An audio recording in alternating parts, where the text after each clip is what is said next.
Nama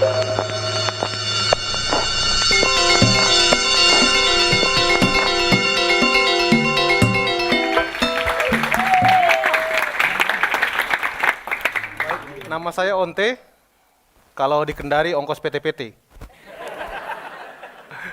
Tapi biasa juga dibilang orang NTT. Hari ini saya akan sharing tentang pengalaman Telapak, membangun community logging. Ini Telapak, semua orang pakai baju hitam. Baju yang saya pakai sekarang, ini perkumpulan ini berisi individu-individu. Dan terdiri dari berbagai latar belakang, macam-macam. Ada yang masyarakat adat, ada peneliti, ada pebisnis, dan lain-lain. Nah, kami mulai ini sudah sejak lama, saya sendiri sudah mungkin sekitar 20 tahun lalu, masuk dari hutan ke hutan dan teman-teman. Ini bukti sejarahnya ini. Nah, itu. Saya yang paling ujung tuh. Waktu pertama kali di Facebook, saya marah-marah, Pak, aduh kenapa kasih masuk foto jelekku ini, kasihan. Tapi setelah saya pikir-pikir lagi, ini bagus ini bukti sejarah kayak Gunung Puntang kan. Ini membuktikan bahwa saya ini makin tua makin gagah.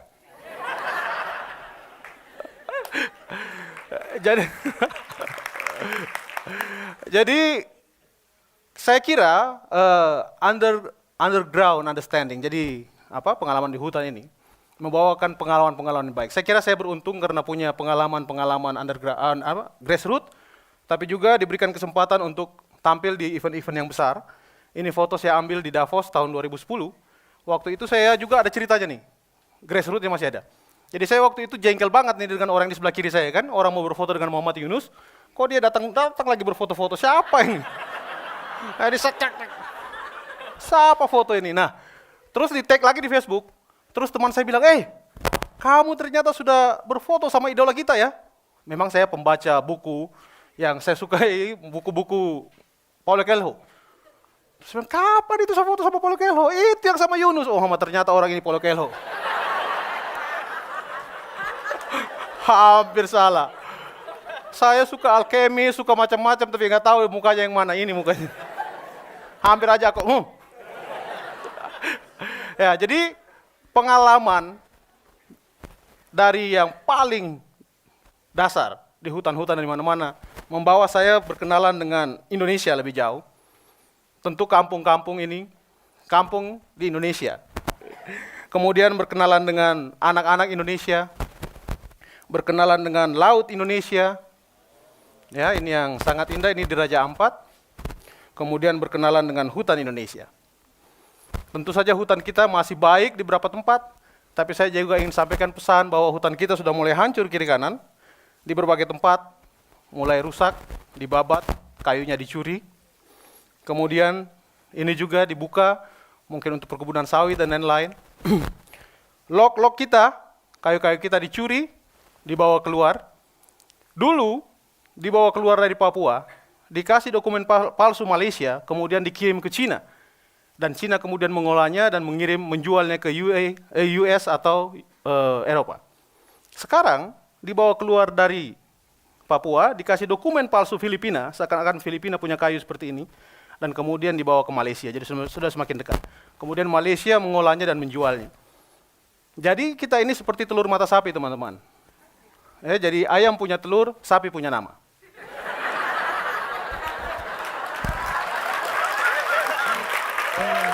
Jadi Indonesia punya kayunya, yang dikenal sebagai penjualnya atau pemiliknya adalah Malaysia atau China. Nah, kayu-kayu yang dicuri ini juga dicuri dari kepulauan yang cantik tadi. Dari Raja Ampat pun, pulau-pulau itu, kayu-kayu lognya diambil. Mungkin sebentar lagi kita tidak akan menyaksikan Raja Ampat, makanya yang belum pergi sana cepat-cepat pergi.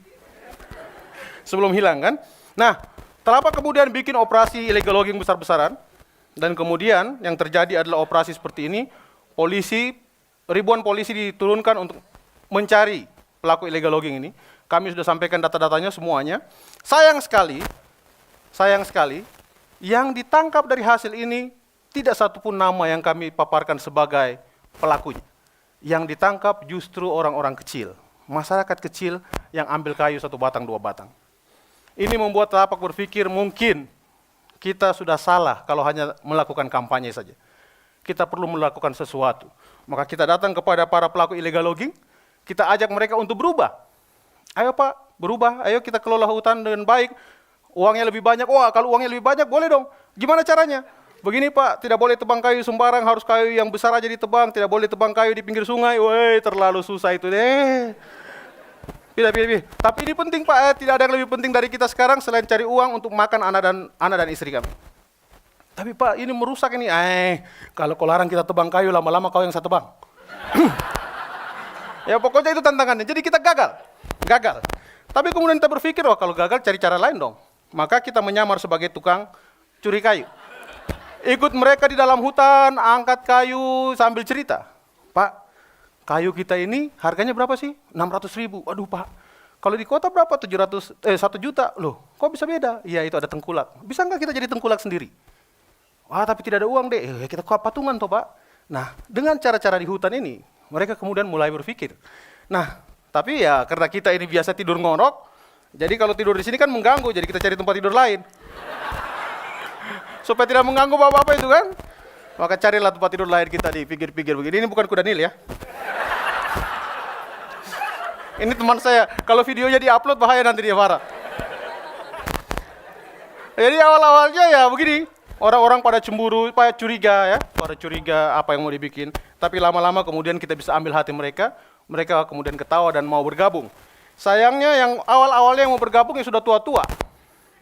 Tidak tahu mau bergabungnya karena memang bergabung atau karena sudah tidak bisa pikul kayu curian. Tapi tidak apa-apa, kita mulai dengan orang tua ini, berapa keluarga yang mau. Kita kemudian mengadakan pengolahan hutan yang lestari. Semua hutan-hutan mereka diinventarisasi. Luasnya berapa, diameternya berapa, semuanya tingginya berapa. Sehingga kemudian bisa hasilkan kayu seperti ini, yang semuanya ada nomornya. Ya, ini nama koperasinya. Ini hutan milik. Kemudian ini pemilik kayu ini tinggal di desa kedua dalam daftar anggota koperasi. Nomor anggota ke-11. Kemudian ini nomor pohon, jadi nomor pohon. Kemudian ini bentuknya square log potongan kedua, jadi ini kayu di tengah. Kemudian ini cutting size-nya. Ya, jadi semua kayu yang ada di situ bisa di track back. Dan kemudian mereka tebang 1 tanam 10. Ya, kalau sekarang sudah terbalik, tebang 10 tanam 1. 1 hektar maksudnya. Ya. Nah, kemudian kayu ini diolah dan menghasilkan furnitur. Kalau Anda nanti mau beli furnitur dari bapak-bapak bekas pelaku illegal logging ini, Anda bisa track kembali. Kayu furnitur yang Bapak beli itu ditebangnya kapan, miliknya siapa yang tebang, anaknya ada cowok atau cewek, bisa ditahu. Semua database-nya sudah kita bangun.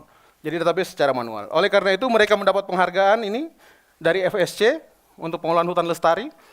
Koperasi ini menjadi koperasi pertama se-Asia Pasifik yang dapat ini di tahun 2005 ya. Ini effort yang sangat luar biasa dan ini kemudian diberikan dari pemerintah Indonesia. Nah, saya kira kerjasama ini menghasilkan sesuatu yang luar biasa. Dulu rumah mereka seperti sana, sekarang rumah mereka seperti ini. Karena kayu yang ilegal itu hanya dijual paling tinggi 2 juta, tapi kayu yang pakai sertifikat eco-label dijual 6.500.000 per meter kubik. Nah, sekarang ini sudah berkembang, mulai dari satu kampung, sekarang sudah melibatkan sekitar 11.000 keluarga di 28 kabupaten dan 201 hektar, ribu hektar. Dan kemudian pemerintah Indonesia memberikan mereka izin untuk mengelola hutan di tanah negara. Ini luar biasa, karena selama ini pemerintah nggak pernah kasih hutan negara itu kepada rakyat.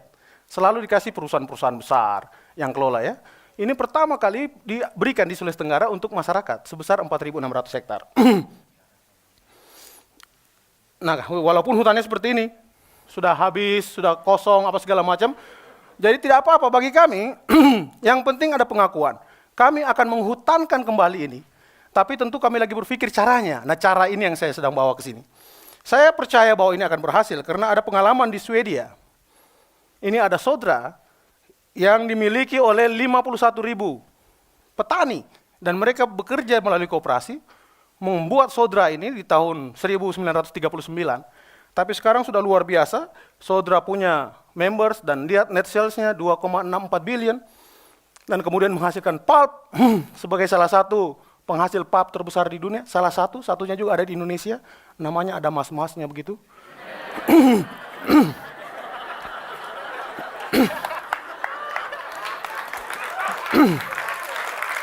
Ada mas. Tapi bedanya yang ada mas-masnya itu sering diprotes karena tidak berkelanjutan. Kalau ini berkelanjutan, 100% berkelanjutan. Nah, ya, dan kemudian menghasilkan biofuel senilai 4,3 terawatt per year. Terawatt loh. Dengan potongan-potongan kayu, ya. Jadi kayu yang dihasilkan lebih baik. Nah, yang bikin saya penasaran, ini nih. Itu kayu di Swedia berumur 80 tahun di atas. Ini kayu di kampung saya berumur 7 tahun.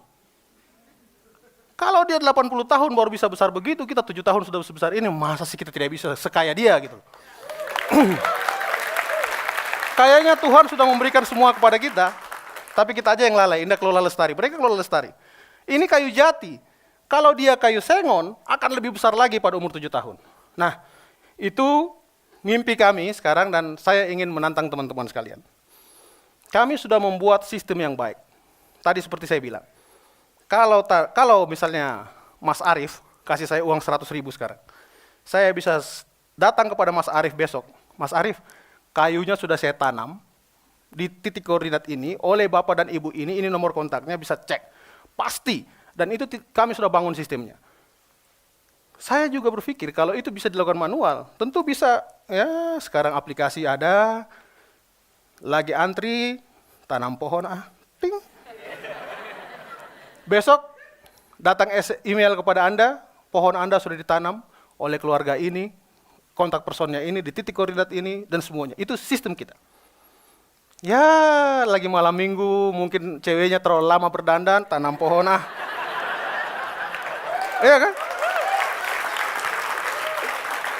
Atau lagi macet, tanam pohon Jadi tanam pohon ini, kita dengan sistem itu, saya percaya bahwa kita bisa menghutankan Indonesia. Menghutankan Indonesia, menghijaukan Indonesia kembali tanpa menunggu bantuan dari luar, dari manapun. Oleh tangan kita sendiri. Dengan partisipasi kita sendiri, saya kira kita bisa bangun hutan Indonesia. Kita pasti bisa bangun dan kita bisa hijaukan kembali Indonesia. Kita mensejahterakan orang Indonesia. Kemudian yang kedua, manfaatnya menurut saya adalah kita bisa menjadi pelopor zero carbon footprint community. Ada penelitian bahwa carbon footprint, rata-rata orang Indonesia ada 1,8 ton per year. Sementara daya serap karbon yang tadi saya ceritain itu, yang mantan pelaku illegal logging buat, itu menyerap karbon 190 kg per pohon per tahun. Artinya, kita bisa mengabsorb karbon Anda, kalau cukup tanam 9,5 pohon untuk menyerap karbon free. Jadi kita bisa bilang, saya zero karbon loh. Karena semua karbon yang saya lepaskan, sudah saya serap lagi dengan menanam 9,10 pohon lah di kampung ini. Ya. Kemudian yang berikutnya, disiapkan skema bagi hasil. Nah ini, kalau taruh uang 100.000 misalnya di bank, saya kira itu tidak akan ada bunganya, justru dipotong tiap tahun kan. Biaya apa namanya? Biaya apa? Administrasi makin lama kurang. Tapi ini kita siapkan skema bagi hasil. Dari 6 juta sekian, 30% bisa menjadi milik Anda. Nah, jadi saya pikir teman-teman, ini saatnya kita untuk menghutankan kembali Indonesia dengan kekuatan kita. Enggak perlu tunggu bantuan dari mana-mana untuk menghutankan tanah air kita. Kita sendiri bahu-membahu bisa. Kami sudah mengambil bagian kami untuk membangun sistemnya, membangun komunitasnya, membangun masyarakatnya, dan melakukan semua yang namanya social investment. Ini sebuah pekerjaan yang luar biasa. Saya selalu percaya bahwa kunci sukses dari sebuah kegiatan adalah kelembagaan. Kalau kita bisa bangun kelembagaan, bisa bangun mimpi masyarakat dengan baik, maka kegiatan apapun bisa kita lakukan di situ. Kayu jati tadi hanya titik masuk. Sekarang mereka punya sekolah, mereka punya peternakan, mereka punya macam-macam. Tapi kalau kelembagaannya, mimpi masyarakat gagal kita bangun, saya percaya berapa besar pun uang yang masuk pasti akan hilang. Oleh karena itu kami sudah ambil peran kami untuk kelembagaan social investment ini. Saya mengundang Anda untuk membangun ini, membangun mimpi bersama menghijaukan Indonesia. Mungkin kami butuh ringkasnya, ada anak-anak muda yang jago bikin aplikasi, bantu kami bikin aplikasi. Bangun aplikasinya, tanam pohon, namanya bisa apa aja. Saya kira itu yang ingin saya sampaikan. Terima kasih kepada Ted. Ini kedua kali saya bicara. Pertama kali kami bicara, salah satu atau berapa orang di antara hadirin membantu kami untuk mengembangkan ide ini ke Yogyakarta dan kemana-mana. Dan mudah-mudahan yang kedua ini kita bisa membangun aplikasi yang baik dan itu bisa membuat kita menghijaukan Indonesia dengan tangan kita sendiri. Terima kasih. Assalamualaikum warahmatullahi wabarakatuh.